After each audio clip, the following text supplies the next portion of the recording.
Hi everyone! So sa karang video na to ay mag-discuss ta about sa test cross. So unsay purpose sa test cross? Ang purpose ani niya kay may tao niya or i-figure out niya ang unknown genotypes sa organism that shows a dominant trait. For example ay ang color sa petal sa flower. Example kay ang dominant trait kay ang red flower nga, ang recessive trait kay ang white flower. I-label nato nga ang dominant trait kay ang big R nga dayon ang recessive trait kay ang small r. Ang genotype kay mao ni ang genetical makeup sa plants. Genotype refers to the plant's actual genetic makeup.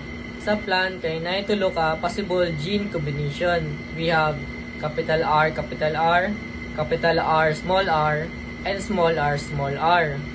Ang phenotype na pod kay kana ang actual appearance sa plant, like what you see outside. Even nga naitulo ka possible gene combination kay duha ra jud ang phenotype, ang red flower o white flower. If atong i-cross ang homozygous dominant o homozygous recessive kay ang resulta kay maymong heterozygous nga ang resulta kay red flower jud.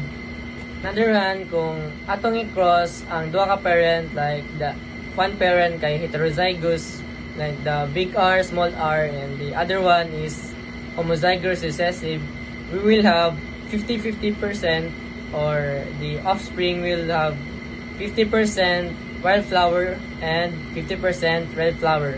So, mara to. Thank you for watching.